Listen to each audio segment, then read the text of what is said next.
Hi everyone, welcome to Learn English with Devila. We create videos to help you with your English language learning and improvement. और आज का video भी आपके इसी journey में थोड़ा हेल्प करेगा। कोई भी लैंग्वेज को यदि आप अपना कम्युनिकेशन मीडियम बनाते हैं, चाहे इंग्लिश हो, चाहे हिंदी हो या चाहे कोई रीजनल लैंग्वेज हो, तो बहुत ज़्यादा ज़रूरी है कि आप उस लैंग्वेज की बेसिक स्ट्रक्चरिंग को सीखें। और यदि वो स्ट्रक्चरिंग आपकी करेक्ट नहीं जाएगी तो आपका लैंग्वेज लर्निंग जो है वो भी करेक्ट नहीं जा सकता। तो ये जो स्ट्रक्चरिंग होती है किसी भी लैंग्वेज की, इसका जो फाउंडेशन है वो होती है उस लैंग्वेज की ग्रामर। क्यों? क्योंकि ग्रामर ही वो टूल है जिससे कोई भी लैंग्वेज कंप्लीट होती है, अपना कंप्लीट मीनिंग कन्वे कर पाती है और एक कंप्लीट कम्युनिकेशन टूल बन पाती है। यदि आपकी ग्रामर करेक्ट नहीं है तो आपका जो लैंग्वेज है वो कभी करेक्ट नहीं हो सकता। बिकॉज आप जो भी सोच रहे हैं या बोल रहे हैं या कहना चाह रहे हैं या लिख रहे हैं, कम्युनिकेट करना चाह रहे हैं, वो आप तभी करेक्ट वे में कर पाएंगे यदि आप अपने सेंटेंसेस में प्रॉपर ग्रामर रूल्स का यूज़ कर रहे हैं। यदि आपके ग्रामर के रूल्स प्रॉपर नहीं हैं तो आप सोच चाहे कुछ और रहे होंगे, बट जो आप कन्वे करेंगे उसका मीनिंग बहुत ही ज़्यादा डिफरेंट हो जाएगा।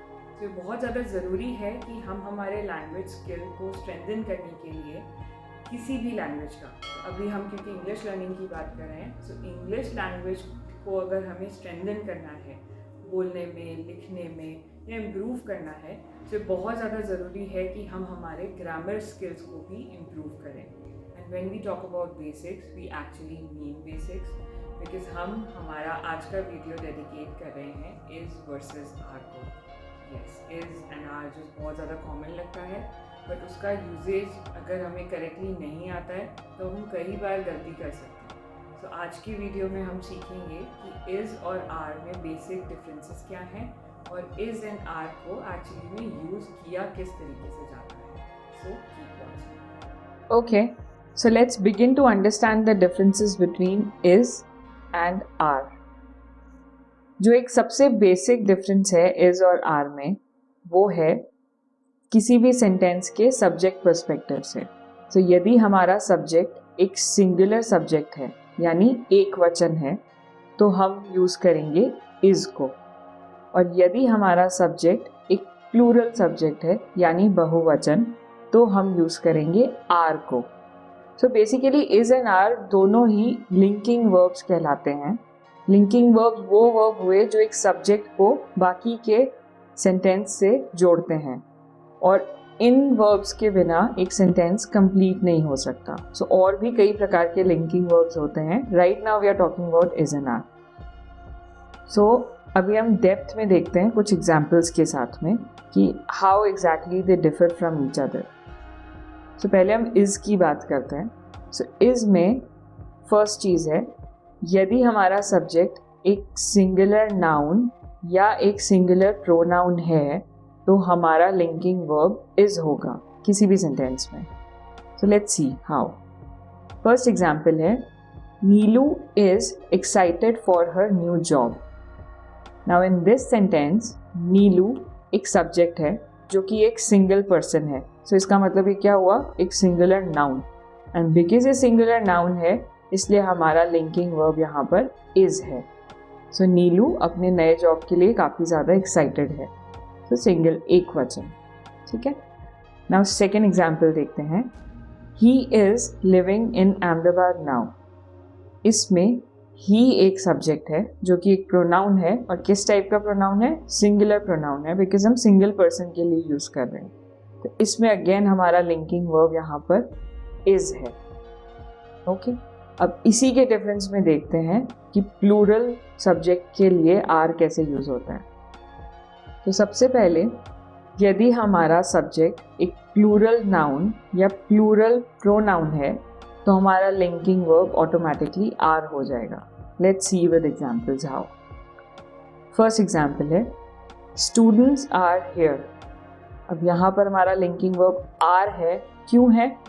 बिकॉज हमारा सब्जेक्ट है students, so which is more than one student, इसलिए ये हो गया प्लूरल। सो एनीथिंग जो एक से अधिक है वो प्लूरल कहलाएगा, और जब भी वो प्लूरल यूज हो रहा है तो लिंकिंग वर्ब आर हो जाएगा। नेक्स्ट एग्जाम्पल देखते हैं. They are in school right now. अब इसमें again are is a linking verb and our pronoun is they, which is a plural pronoun. they माने ज़्यादा लोग. so इसलिए हमने यहाँ पर are का यूज़ किया है. alright, let's move ahead. वापस is पर आते हैं.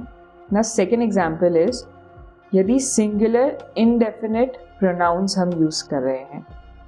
so something जो कि निश्चित ना हो उसको indefinite बोला जाता है.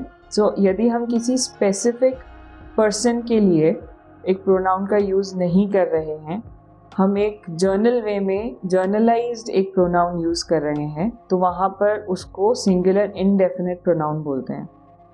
इसका एक ट्रिक है कि कोई भी प्रोनाउन जो कि एंड हो रहा है विद बडी और one, for example nobody, somebody, everybody और एवरीवन, नो वन, समवन, ये सिंगुलर इनडेफिनिट प्रोनाउंस हुए. ये प्रोनाउंस जब भी किसी सेंटेंस में यूज़ होंगे तो उसके साथ में हमारा लिंकिंग वर्ब इज हो जाएगा. So this is an example here. Everyone is feeling tired. इसमें अब आप सबसे पहले ये रिकग्नाइज करना सीखें कि यहाँ पर जो हमारा नाउन है उसका एंड हो रहा है वन से. एंड आई सेड वन या बडी, दोनों में से कोई भी यूज़ हो तो इज यूज़ होगा. सो बिकॉज एवरीवन एक सिंगुलर इनडेफिनिट प्रोनाउन हो गया, तो यहाँ पर अगेन इज का यूज़ हुआ है. I hope you are getting me right now. इसी के ऑपोजिट में हम आर की तरफ आते हैं. सो यदि सेम वे में प्लूरल इनडेफिनिट प्रोनाउंस का यूज़ कर रहे हैं, तो वहाँ पर हम किसी सिंगल इंसान के लिए बात कर रहे थे, यहाँ पर हम एक तरीके का मेजरमेंट देते हैं. प्लूरल इनडेफिनिट प्रोनाउंस में यूजुअली कोई चीज़ को क्वांटिफाई किया जाता है. सो वो कोई नंबर हो सकता है या किसी चीज़ की क्वांटिटी हो सकती है, कोई अमाउंट हो सकता है. तो इसके एग्जांपल्स कैसे हुए, जैसे सम, मैनी, ऑल, फ्यू.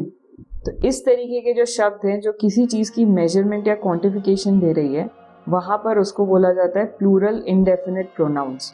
और जब भी ये शब्द यूज़ होंगे तो वहाँ पर हमारा लिंकिंग वर्ब हो जाएगा आर. सो यहाँ पर हमने एक एग्जाम्पल लिया है. Some boys are playing football. So here some is quantifying boys. Boys एक कैटेगरी है. हमें नहीं मालूम है कि 2 बॉयज़ हैं या ग्रुप ऑफ बॉयज़ है या 9 है या 11 है या कितने हैं. हम उसको क्वांटिफिकेशन दे रहे हैं जर्नल वे में अनिश्चित तौर पर, तो हम बोल रहे हैं सम बॉयज़. सो इस तरीके से जब यूज़ हो रहा है तो वहाँ पर लिंकिंग वर्ब आर होगा. Let's move ahead. Again back two is. So is में अभी 2 कैटेगरीज और आ जाएंगे, दोनों ही नाउन्स के कैटेगरी हैं. First is collective nouns. So collective nouns वो नाउन्स हुए जो किसी ग्रुप को रिप्रेजेंट करते हैं. For example library of books. So library एक कलेक्टिव नाउन हुआ बिकॉज वो एक ग्रुप ऑफ बुक्स को रिप्रेजेंट कर रहा है. A flock of sheep. And here in this example the team is very hard working. So इसमें ऑल्दो एक टीम में बहुत सारे लोग हो सकते हैं, बट वो टीम एज इट इज़ जो शब्द है वो एक सिंगल ग्रुप को रिप्रेजेंट कर रहा है. इसलिए ऐसे नाउन्स को हम कलेक्टिव नाउन्स बोलते हैं जो कि एक ग्रुप होते हुए भी एक सिंगल एंटिटी हो. सो जब ऐसा कोई नाउन यूज़ हो रहा है तो उसके साथ अगेन जो लिंकिंग वर्ब होगा वो इज़ होगा. ऑलराइट. एंड इसी की नाउन्स की दूसरी कैटेगरी आ जाएगी नॉन काउंटेबल नाउन्स, माने अनकाउंटेबल नाउन्स जिसको हम गिन नहीं सकते, मेजर नहीं कर सकते. कोई ऐसी चीज़ जब यूज़ हो तब अगेन हमारा लिंकिंग वर्ब इज़ होगा. Let's see an example. So good sleep is very important. अब यहाँ पर स्लीप ऑल्दो एक नाउन है बट काउंट नहीं कर सकते हैं, अनकाउंटेबल है, तो इसके साथ जब यूज़ होगा तो अगेन इज़ का यूज़ होगा बिकॉज हम ऐसे नाउन्स को भी एक सिंगल एंटिटी सब्जेक्ट मानेंगे. So that means a singular subject. इसके और एग्जाम्पल्स आप ले सकते हो जैसे इंडिपेंडेंस हो गया या मिल्क हो गया. So something which is like uncountable on fingers, वो चीज़ को हम एक नॉन काउंटेबल नाउन बोलते हैं. ऑलराइट. सो ये हमारे इज़ का पोर्शन कंप्लीट करता है. Now the last remaining of R is compound nouns. So compound nouns एक दैट कैटेगरी ऑफ नाउन्स है जिसमें ऑल्दो हमारे सब्जेक्ट इंडिविजुअली सिंगुलर सब्जेक्ट्स हैं, जैसे हम एक एग्जाम्पल से समझते हैं, Tim and Adam are attending the event. ना इसमें आर का यूज़ हुआ है, बट इसमें आपको लगेगा कि टिम एक सिंगुलर नाउन है, एडम एक सिंगुलर नाउन है, तो फिर आर का यूज़ क्यों हुआ है? बिकॉज वो एक तरीके का फॉर्मूला हम सोच रहे हैं। बट यहाँ पर टिम और एडम दो लोग हुए जो एक साथ हैं। सो ऑल्दो ये लोग सिंगुलर हैं, बट बिकॉज दोनों लोग इकट्ठे यूज़ हो रहे हैं, so they become more than one. और मोर देन वन होते हुए भी they are not a group और समथिंग, ये हैं single entities but together for some reason. So that reason is the remaining sentence. So यहाँ पर वो रीज़न है attending the event, linking verb है are, and Tim and Adam जो subject है that is subject 1 plus subject 2। So because हम कोई दो सब्जेक्ट्स को ऐड कर रहे हैं without them being a single entity, वहाँ पर उसको बोला जाता है कंपाउंड नाउन्स। सो टिम और एडम दोनों मिलकर एक कंपाउंड नाउन बन गए। इसका मतलब singular plus singular is equal to compound. यहाँ पर अगेन हमारा जो लिंकिंग वर्ब है वो आर हुआ। So I hope you understand how exactly this works, and is and are का basic difference आपको समझ में आया होगा। That's it for today. If you found this helpful, please like and share this video. Also subscribe to our channel and hit the bell icon for more English lessons. Thank you.